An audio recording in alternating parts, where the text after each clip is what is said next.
네, 9월 4일 수요일 기도로 돕는 그 사람 매일 묵상 시편 68편 32절에서 35절입니다. 시편 68편의 34절에 보면 너희는 하나님께 능력을 돌릴지어다 그의 위엄이 이스라엘 위에 있고 그런 표현이 있죠. 하나님의 위엄, 하나님의 능력을 찬양하는 그런 시편입니다. 그래서 오늘은 그의 위엄이 이스라엘 위에 있고 라는 제목으로 좀 말씀을 나누려고 합니다. 첫 번째는 하나님의 위엄을 경험하며 찬양하라. 땅의 왕국들아 하나님께 노래하고 주께 찬송할지어다. 계속 이어지는 이제 68편은 하나님을 찬양하는 이 마지막을 장식하는 코러스 같은 겁니다. 그래서 온 나라와 열방과 백성들이 모여서 하나님을 찬양하는데 땅의 왕국들아 하나님을 노래하고 찬양하라 이렇게 얘기하죠. 그런데 찬양의 내용이 있어야 되잖아요. 그 찬양의 내용이 옛적 하늘들의 하늘을 타신 자에게 찬송하라. 주께서 그 소리를 내시니 웅장한 소리로다. 너희는 하나님께 능력을 돌릴지어다. 그의 위엄이 이스라엘 위에 있고 그의 능력이 구름 속에 있도다. 우리가 하나님을 찬양할 때 하나님이 행하신 일들을 경험하면서 하나님의 위엄을 찬양하는 거죠. 하나님의 위엄을 찬양하고 하나님의 능력을 우리가 찬양하는 것. 그러니까 어떻게 하나님의 위엄과 하나님의 능력을 찬양할 수 있냐라고 하면 다윗이 여호와는 나의 반석이시오 나의 피난처시오 나의 힘이시오 라고 할 때 그것은 단순한 비유가 아니죠. 자신의 인생에 어떤 경험들이 있단 말이에요. 하나님이 내 인생의 반석이 되실 때 내가 흔들리지 않는 그런 사건과 그런 인생의 경험을 통해서 하나님을 찬양할 때 하나님은 나의 반석이시다 이렇게 찬양하잖아요. 하나님, 우리 인생에서 찬양의 내용이 채워져야 되겠죠. 그냥 단순히 찬양을 하는 것이 아니라 찬양의 내용이 채워져야 됩니다. 어버이날에 그 부모님께 이제 감사할 때도 그 부모님과의 내용이 있는 사람, 아주 깊은 사랑과 은혜와 헌신을 우리가 받았을 때 그 마음에 우러난 그 고백을 통해서 부모님께 우리가 선물도 하고 감사를 표현하잖아요. 찬양인 거죠. 그런데 부모님과 뭐 어릴 적에 헤어져서 뭐 20몇 년 떨어져 있다가 갑자기 이제 부모님을 만난다 할 때는 그게 좀 서먹서먹할 수도 있겠죠. 그러니까 그 찬양의 내용, 하나님의 위엄과 능력을 우리의 일상 속에 경험할 수 있도록 기도해야 되고 그 경험한 하나님을 우리가 찬양할 필요가 있습니다. 그래서 우리가 일어나는 일상의 사건들, 내가 일하는 일들, 그것을 매일 하나님 앞에 일상이 시작되기 전에 기도하세요. 내가 해야 될 일들과 만나야 될 사람들, 그 다음에 내 앞에 놓여있는 여러 가지 어려운 문제들, 그것을 기도하면서 하나님이 오늘 하루에 내 삶의 역사 속에 나타나시고 하나님의 무엇이 내 삶에 묻어날 수 있도록 그렇게 기도하고 순종하며 하루를 살아갑니다. 우리 일상 속에서. 그렇게 되지 않으면 늘 어떤 불평과 불만과 어떤 그런 고백들로 이 점철되는 그 삶의 장애물을 복음으로 뛰어넘지를 못하는 경우를 많이 봅니다. 그 복음의 능력을 갖다 써야 되는 거죠. 복음의 능력을 우리가 사용하고 적용해야 됩니다. 하나님의 능력, 하나님의 무엇, 하나님의 그것이 오늘 내 삶에 일하는 일들, 육아를 하는 과정에서 내가 공부를 하는 과정에서 그게 나타나고 드러날 수 있도록 기도하며 하나님이 우리에게 주시는 마음들을 품고 하루를 살아가는 게 순종해서 하루하루의 삶 속에서 하나님의 역사를 경험하며 찬양할 수 있는 그런 눈이 좀 필요합니다.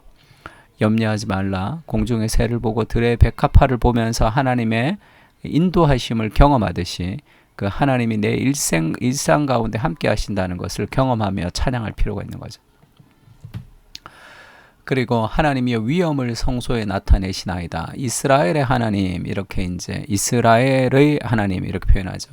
그의 백성에게 힘과 능력을 주시나니 하나님을 찬송할지어다 할 때 하나님이 그의 백성에게 이렇게 찾아오시고 역사하시는 그 하나님의 사랑을 또 경험해야 되죠. 이스라엘의 하나님, 나의 아버지라고 얘기할 때 그 아버지의 위엄도 찬양하지만 그 아버지의 사랑이 있는 거죠. 그러니까 하늘에 계신 우리의 아버지라고 할 때 하늘에 계시다는 것은 능력이 있으시다는 것이고 그분이 내 아버지가 되시는 거죠. 그런 친밀함이 이 동시에 신앙 안에는 있습니다. 그래서 팀켈러가 그것을 God of Awe and Intimacy라고 이렇게 표현을 했습니다. 경외감과 친밀함이죠.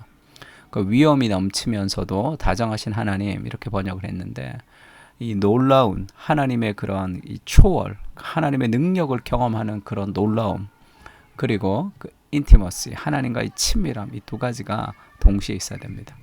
하나님을 지극히 높은 분으로만 여긴다면 기도 생활은 냉랭하고 두려움에 가득할 수밖에 없겠죠. 기도하지 않으면 불안하고 반면에 사랑의 요구로만 여긴다면 기도하지 않아도 괜찮다 이런 식으로 굉장히 감상적인 쪽으로 흐르기가 십상입니다.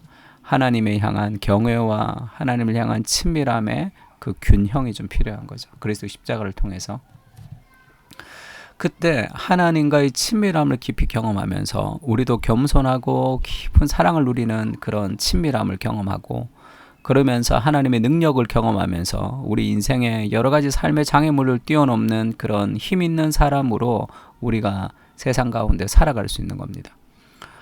그래서 약하면서 강한 존재가 되는 거죠. 하나님의 친밀함과 하나님의 능력을 같이 경험하면서 고린도후서 13장 4절에는 이런 말씀이 있습니다. 그리스도께서 약하심으로 십자가에 못 박히셨으나 하나님의 능력으로 살아계시니 우리도 그 안에서 약하나 너희에게 대하여 하나님의 능력으로 그와 함께 살리라. 그리스도의 십자가는 굉장히 약한 모습을 보여주지만 이 죄를 이기는 어마어마한 능력을 보여주는 거죠. 그리스도의 십자가의 희생으로 승리하시는 것. 그리스도의 십자가의 죽으심으로 다시 살아나는 그것이 복음의 비밀과 같은 거죠. 하나님과의 깊은 친밀함을 그리스도의 십자가를 통해서 우리는 경험합니다. 나를 얼마나 사랑하시면 그리스도가 이런 대가를 지불하셨을까.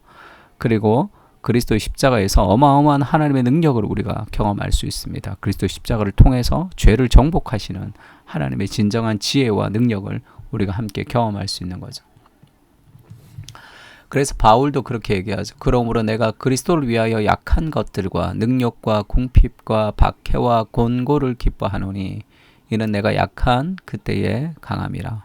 하나님과의 친밀함을 통해서 우리는 예수님처럼 어린아이가 다가가도 기뻐할 수 있는 그런 부드러움이 있어야 되고 그러나 어떤 세상의 권력 앞에서도 흔들리지 않는 그런 하나님의 위엄이 있어야 되고 어떤 인생의 고난 앞에서도 무너지지 않는 그런 강함이 이제 있는 거죠. 하나님보다 더 큰 문제가 어디 있습니까? 세상 가운데. 그것을 붙들고 하나님과의 친밀함과 하나님을 경외함을 붙들고 기도할 때 인생의 모든 장벽들은 다 무너지게 되는 그 하나님의 복음의 비밀들을 우리가 배워갈 수 있는 거죠. 그런 기도를 하나님 우리에게 가르쳐 주십시오. 그렇게 우리가 기도할 필요가 있습니다. 성경의 하나님을 있는 모습 그대로 경험하고 알아가게 하옵소서. 내 생각 속에 재단한 하나님이 아니라 손이 잘리고 발이 잘린 장애를 가진 하나님이 아니라 야성의 하나님, 성경의 하나님, 나의 모든 생각을 깨트리시는 능력의 하나님을 경험하게 하시고 말할 수 없는 은혜와 사랑으로 다가오시는 친밀한 하나님을 그리스도 십자가를 통해 알아가게 하옵소서. 주님의 사랑의 친밀함으로 주님의 위엄의 능력으로 살아가게 하시고 겸손과 용기를 가지고 이 땅을 살아가게 하여 주시옵소서. 아멘. 오늘 말씀을 묵상하면서 하나님과의 깊은 친밀함을 경험할 수 있도록 그리고 내 인생 가운데 역사하시는 하나님을 깊이 경험할 수 있게 해달라고 같이 한번 기도했으면 좋겠습니다. 다 같이 기도하겠습니다.